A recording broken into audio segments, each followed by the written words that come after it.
The afternoon sun filtered through the wide windows of Riverside Grocery, casting long shadows across the worn linoleum floors. It was the kind of small-town store where everybody knew everybody, where the cashiers asked about your grandchildren, and the manager still gave out free cookies to kids who behaved. That's where Henry Walsh stood in the checkout line, his weathered hands gripping a basket containing a can of soup, a loaf of bread, and a small American flag. At 94 years old, Henry moved slowly, his back permanently bent from decades that had nothing to do with age and everything to do with carrying wounded men across frozen Korean hillsides in 1950. He wore his Marine Corps cap, faded and frayed at the edges, with the eagle, globe, and anchor still visible despite 73 years of wear. A few pins decorated his jacket. Purple Heart, Bronze Star, Korea Service Medal.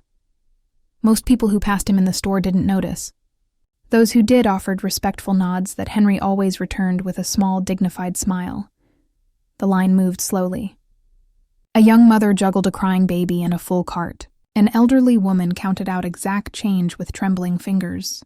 Henry didn't mind waiting. At 94, he'd learned that patience was one of the few luxuries left to him. Behind him, a voice cut through the quiet murmur of the store. "Come on, old man. Some of us have places to be." Henry turned slowly, his neck stiff. The man behind him was perhaps 30, wearing an expensive tracksuit and designer sunglasses pushed up on his head. He held only an energy drink and a protein bar, his foot tapping impatiently against the floor. "I'm sorry, son," Henry said quietly, his voice still strong despite his age. "Line's moving as fast as it can. Yeah. Well, maybe you should shop online if you're gonna take all day." The man's voice dripped with contempt. "Old people shouldn't be out clogging up stores during the middle of the day." A few other customers glanced over, uncomfortable but silent. The young mother looked away. The cashier kept scanning items, pretending not to hear. Henry turned back around, saying nothing. He dealt with worse than entitled rudeness. Much worse. Frozen mountains. Bullets. Watching friends die in his arms. Some punk in a grocery store wasn't worth his energy, but the man wasn't finished. "Hey, I'm talking to you." A hand grabbed Henry's shoulder, spinning him around with a force that nearly knocked the old Marine off balance. "You deaf or just stupid?" Henry's basket fell, soup can rolling across the floor. He steadied himself against the checkout counter, his Purple Heart pin catching the light. "Sir, I don't want any trouble," Henry said, his voice measured but firm. "Please, just let me finish my shopping." The man's face twisted into something ugly. "Trouble? You want to talk about trouble, old man?" He jabbed a finger into Henry's chest, right above his Bronze Star. "My grandfather was a Marine. Real hero. Not some grocery store prop wearing medals he probably bought online." That's when it happened. The slap echoed through the store like a gunshot.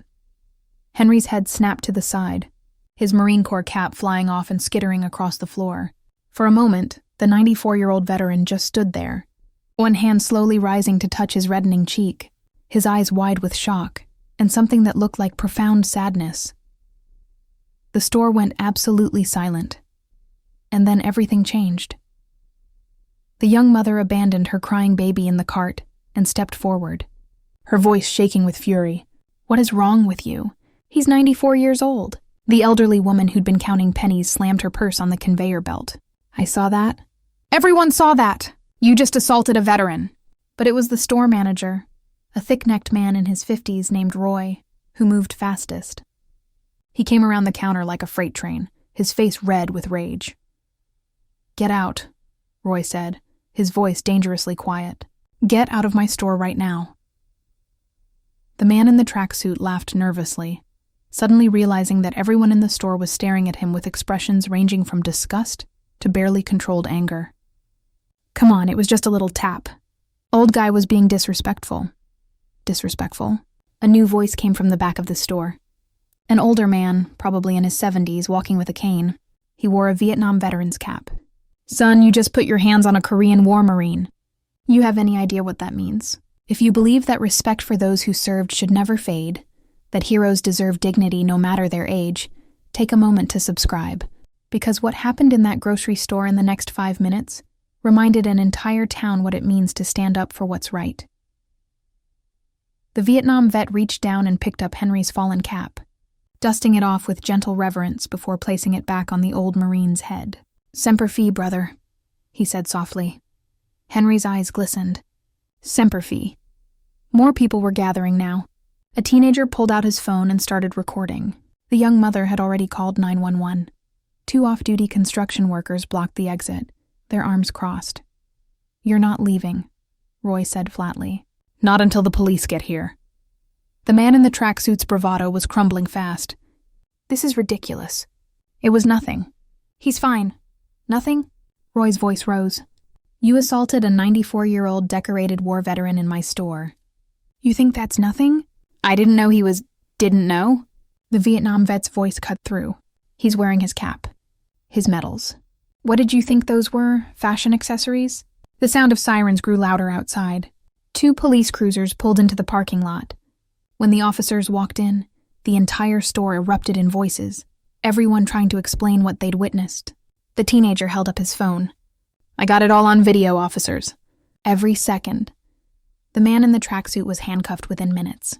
As he was led away, still protesting, Henry remained quiet, one hand resting on the checkout counter for support. One of the officers, a younger man with a military haircut, approached Henry. "Sir, I need to get your statement." "Are you okay? Do you need medical attention?" Henry shook his head slowly. "I'm fine, son. It wasn't that hard a hit. I've had worse." "I'm sure you have, sir." The officer noticed the medals. "Korea?" "Chosin Reservoir. 1st Marine Division." The officer straightened unconsciously, respect evident in his posture. "My grandfather fought there. He always said the Marines at Chosin were the toughest men he'd ever known." Henry's weathered face softened into a sad smile. "We did what we had to do. Lost a lot of good men in those mountains." By the time the police finished taking statements, word had spread beyond the store. News of what happened traveled through the small town like wildfire. By evening, it was on local news. By the next morning, national outlets had picked it up. The video from the teenager's phone had gone viral, viewed millions of times. But what shocked everyone wasn't just the assault itself. It was what came after. Donations poured into the local Veterans Affairs office in Henry's name. Over $50,000 in 3 days. Letters arrived from across the country. School children sent drawings. Fellow veterans reached out, sharing their own stories of disrespect and gratitude for someone finally standing up.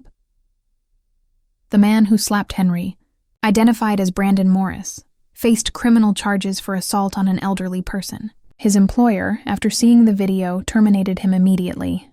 Online, he became the face of everything wrong with disrespecting those who served. But perhaps the most surprising thing was what Henry himself did. 2 weeks later, he agreed to speak at the local high school's Veterans Day assembly. He stood at the podium, still moving slowly, still bent from old wounds. And he didn't talk about being slapped. He talked about his fellow Marines who didn't make it home, about young men who gave everything so others could live free, about the importance of respect, not for him, but for the sacrifice. And at the end, when asked if he had anything to say about Brandon Morris, Henry was quiet for a long moment. "I hope he learns," Henry said finally, his voice carrying across the silent auditorium. "I hope he understands that respect isn't about age or weakness. It's about recognizing that every person has value, has a story, has fought battles you know nothing about." He paused. "And I hope when he's 94 years old, someone treats him better than he treated me." The auditorium erupted in applause that lasted nearly 5 minutes. Students stood. Teachers wiped their eyes. Several veterans in attendance saluted, because that's what true strength looks like. Not hitting back, not seeking revenge, but standing with dignity, speaking with grace, and hoping that even those who wrong us can become better. Henry Walsh passed away 18 months later, peacefully in his sleep, surrounded by family. His funeral was attended by over 300 people, including Marines from 3 different generations who'd never met him, but felt connected by that video, by his grace, by what he represented. At his graveside, as the honor guard fired their rifles and a bugler played taps, someone placed a small bundle of letters next to his flag-draped casket. They were from Brandon Morris, written from prison, apologizing over and over, explaining how seeing that video of himself had broken something in him, how Henry's words at that high school had changed his life. Henry never responded to those letters. He didn't need to. He'd already given his answer at that podium, in front of those students, in a grocery store where he refused to let bitterness win. Because heroes aren't just forged in war, they're revealed in moments of grace. And sometimes the strongest thing a man can do isn't fight back. It's stand tall, dust off his cap, and remind everyone watching what dignity really means. If this story moved you, share it with someone who needs to remember that respect is earned through character, not demanded through force. Subscribe to hear more stories about ordinary people showing extraordinary grace. And the next time you see a veteran, young or old, take a moment to say thank you, because they've earned more respect than any of us can fully repay.